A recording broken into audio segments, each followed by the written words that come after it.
வணக்கங்க, இது உங்கள் வீட்டு சமையல். இப்போ நம்ம பார்க்க போகிறது உருளைக்கிழங்கு சீஸ் பால். இதை தான் செய்ய போகிறோம். இந்த உருளைக்கிழங்கு வந்து எல்லாருக்கும் பிடித்தமானது, குழந்தைங்கள்லேருந்து பெரியவங்க வரைக்கும் எல்லாருக்கும் பிடித்தமானது. மழை காலம் வர ஸ்டார்ட் ஆக போகுது. இந்த மாதிரி இந்த சீஸ் பால்லாம் செஞ்சு சாப்பிட்டோம்னா ஒரு ஸ்நாக்ஸ் ஒரு நல்லாயிருக்கும், ஒரு சுவையாக நல்லாயிருக்கும். இதுதான் நம்ம பார்க்க போகிறோங்க. இதை வந்து பாயில் பண்ணி நம்ம எடுத்துக்க போகிறோம். இதை எப்படி பாயில் பண்ணலாம் பார்க்கலாங்க. ஒரு 3/4 பாகம் பாயில் பண்ணி நம்ம எடுத்துக்கலாம் அந்த உருளைக்கிழங்கு. மீதி என்னென்ன பொருள் தேவைப்படுறது இப்போ பார்த்துக்கலாம். இது நம்ம நல்லா பாயில் பண்ணி எடுத்துக்கலாம். இது கூட கொஞ்சம் தேவையான அளவுக்கு உப்பு சேர்த்துக்கலாம். உப்பு உரைச்சதுல நல்லா இருக்கும்.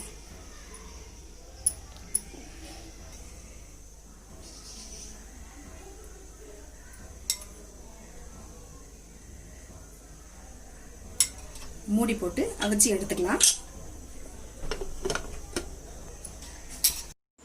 உருளைக்கிழங்கு அவிச்சு உரிச்சு வச்சுருக்கோம். அதில் வந்து உப்பு போட்டு அவிச்சு வச்சுருக்கோம்.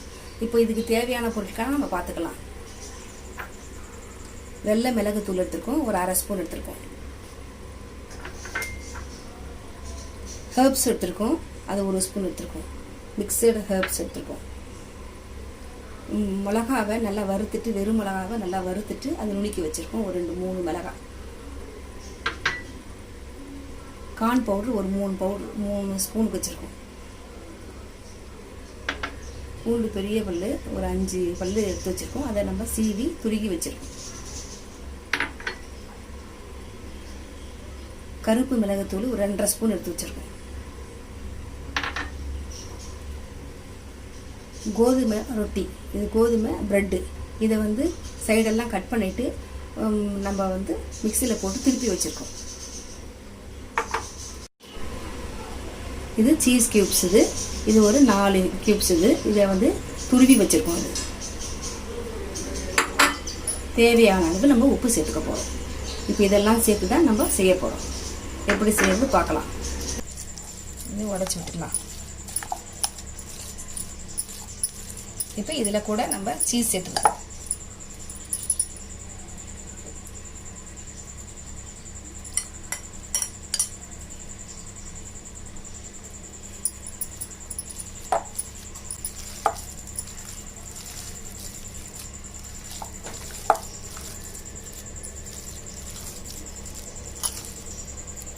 சீஸும் பொட்டேட்டோவும் நல்லா மிக்ஸ் ஆகிடுங்க.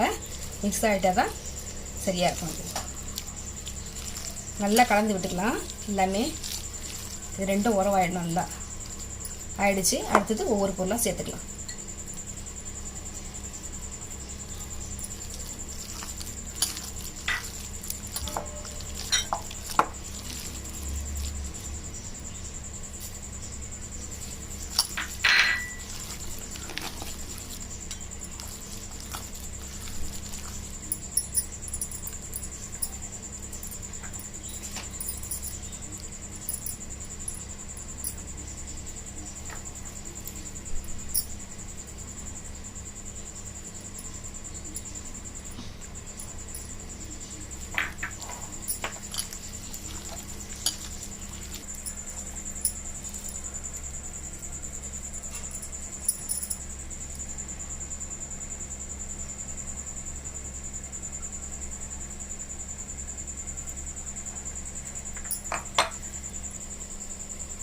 இப்போ பாதி மாவு இதுதான் போட்டிருக்கோம். இன்னும் பாதி வந்து பிசைஞ்சிட்டு எவ்வளோ தேவைப்படுதுன்னு பார்த்துட்டு போட்டுக்கலாம்.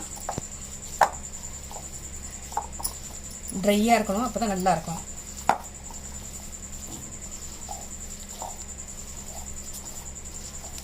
பாதி சேர்த்துருக்கோம், இன்னும் பாதி சேர்க்கணும்.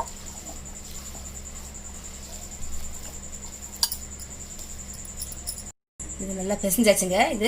இது சப்பாத்தி மாவு கணக்கில் பிசைஞ்சாச்சு பாருங்கள். கரெக்டாக டைட்டாக வந்துருக்கு பாருங்கள். இதுதான் பதங்க. இதை இப்போ நம்ம உருட்டி வச்சுக்கலாம் பாருங்கள். இந்த மாவு எடுக்க பாருங்கள், ஒட்டாமல் வருது பாருங்கள். உருட்டுறதுக்கு நல்லா ஒட்டாமல் வருது பாருங்கள்.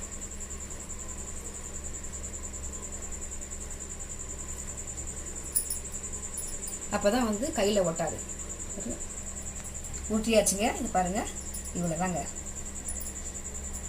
இதுக்கப்புறம் நம்ம அடுத்து ப்ராசஸ் பார்க்கலாம்.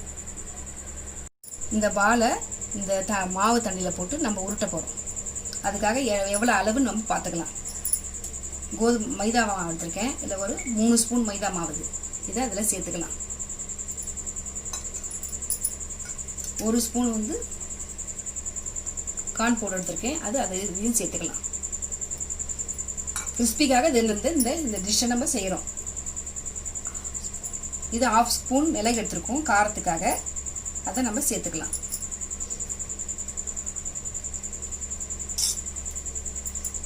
தேவையான அளவு நம்ம உப்பு சேர்த்துக்க போகிறோம். இதுக்கு தேவையான அளவுக்கு நம்ம உப்பு சேர்த்துக்க போகிறோம்.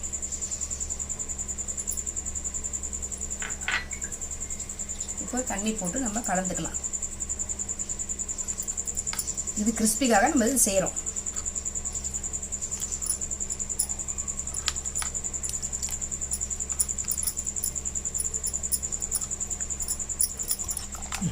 இந்த உருட்டை எதுவும் இருக்கக்கூடாதுங்க, இதில் தண்ணியாக இருக்கணும். அதுக்காக நான் ஃபஸ்ட்டு கெட்டியாக அடிச்சுக்கிட்டு அதுக்கப்புறம் தண்ணியை நம்ம சேர்த்துக்க போகிறோம்.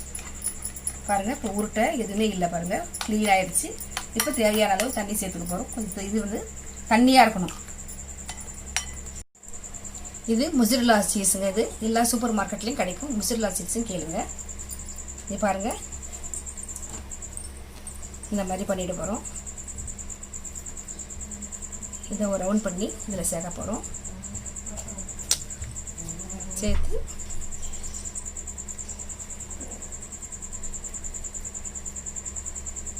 அவ்வளோதான், மூடி வச்சது. இதை ரவுண்ட் பண்ணி திருப்பி பால் மாதிரி ஆக்கிட்டு இது எல்லா பாலையும் அந்த மாதிரி சேர்த்துக்க போகிறோம்.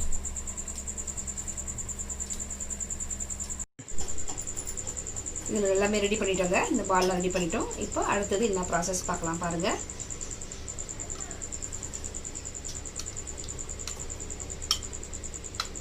இதில் நல்லா முழுக்கி எடுத்துக்கணும். இதில் முழுக்கி எடுத்துட்டு இப்போ இந்த பிரெட் இதில் போட போகிறோம்.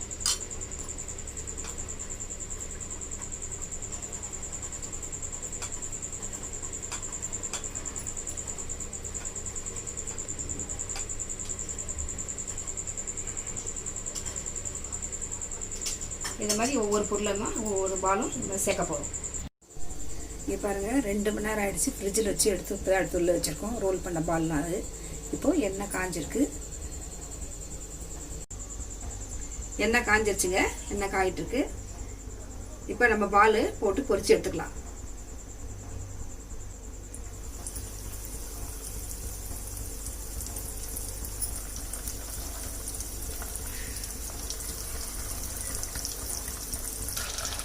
நல்லா பொரிட்டோங்க. இந்த மாதிரி நல்லா கலராக வரணும். பொன்னிறமாக வந்த பிறகு நம்ம எடுத்துக்கலாம்.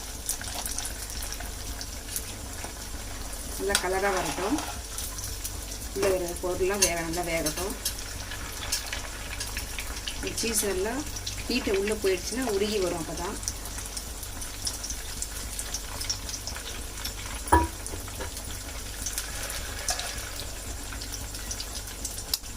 இல்லை பொன்னிறமாக வந்துடுச்சு. இப்போ எடுத்துக்கலாம். பாருங்கள், ரெடி ஆகிடுச்சு. பார்க்கறதுக்கு எவ்வளோ அழகாக இருக்குது பாருங்கள். இப்போ ஓப்பன் பண்ணி பார்க்கலாம் பாருங்கள்.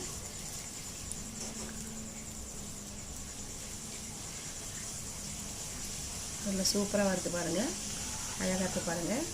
இது எல்லாருமே குழந்தைங்கலேருந்து பெரியவங்க வரைக்கும் எல்லாருமே விரும்பி சாப்பிடுவாங்க. இது செஞ்சு பாருங்கள். கமெண்ட்ஸ் கொடுங்க.